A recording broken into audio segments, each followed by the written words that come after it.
ಪ್ರಕೃತಿದತ್ತವಾಗಿ ಸಿಗುವ ಆರೋಗ್ಯದಾಯಕ ಹಲಸಿನ ಹಣ್ಣು ಮತ್ತು ಹಲಸಿನ ಮರವು ಕಲ್ಪವೃಕ್ಷದಂತೆ ಎಲ್ಲವನ್ನ ನಮಗೆ ಉಪಯೋಗಕ್ಕೆ ನೀಡುತ್ತಿದೆ. ಈ ಹಿಂದೆ ಬಡ ಜನರ ಆಹಾರ ವಸ್ತುವಾಗಿದ್ದ ಹಲಸು ಆಧುನಿಕತೆಗೆ ತಕ್ಕಂತೆ ಮೌಲ್ಯವರ್ಧನೆಗೊಂಡು ವಿಭಿನ್ನ ರೀತಿಯ ಆಹಾರ ವಸ್ತುವಾಗಿ ಮಾರ್ಪಾಡುಗೊಳ್ಳುತ್ತಿದೆ ಎಂದು ಬಿಸಿ ರೋಡು ಸಂಚಿಯಗಿರಿ ರಾಣಿಯ ಪಕ್ಕ ತುಳು ಅಧ್ಯಯನ ಕೇಂದ್ರ ಅಧ್ಯಕ್ಷ ಪ್ರೊಫೆಸರ್ ಕೆ ತುಕಾರಾಮ ಪೂಜಾರಿ ಹೇಳಿದರು.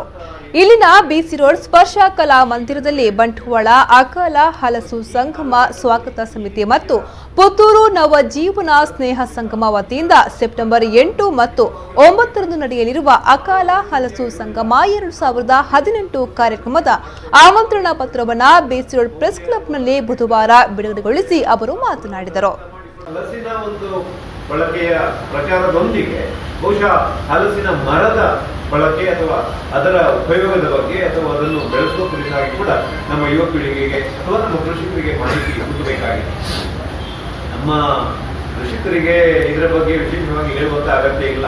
ಅದರ ದುರಂತ ಏನು ಅಂತಂದ್ರೆ ಇವತ್ತು ಕೃಷಿ ಕಣ್ಮರೆಯಾಗಿ ಹೋಗ್ತಾ ಇರೋದು. ಸೊ ಈ ಕಾಲಘಟ್ಟದಲ್ಲಿ ಈ ರೀತಿಯ ಒಂದು ಹಲಸಿನ ಕುರಿತ ವಿಚಾರದ ಪ್ರಚಾರ ಖಂಡಿತವಾಗಿ ಆಗಬೇಕಾಗಿದೆ. ಕಾಲ ಒಂದೇ ರೀತಿಯಾಗಿ ಇರುವುದಿಲ್ಲ.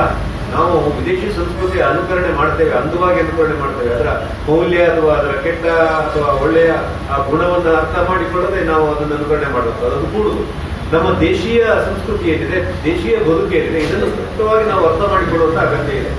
ಆ ರೀತಿಯಲ್ಲಿ ಅಂದ್ರೆ ನಮ್ಮ ಹಿರಿಯರ ಸ್ವಾಗತ ಸಮಿತಿ ಅಧ್ಯಕ್ಷ ಸುದರ್ಶನ್ ಜೈನ್, ಸಮಿತಿ ಅಧ್ಯಕ್ಷ ಜಿ ಆನಂದ ಬಂಟ್ವಾಳ್, ಪ್ರಗತಿಪರ ಕೃಷಿಕ ಕೈಯೂರು ನಾರಾಯಣ ಭಟ್, ಪದಾಧಿಕಾರಿಗಳಾದ ಮಹಾಬಲೇಶ್ವರ ಹೆಬ್ಬಾರ್, ಮಧುಸೂದನ ಶೆಣೈ, ಸುಜಯ ಪಾಣೆಮಂಗಳೂರು ಇನ್ನಿತರರು ಈ ಸಂದರ್ಭದಲ್ಲಿ ಹಾಜರಿದ್ದರು.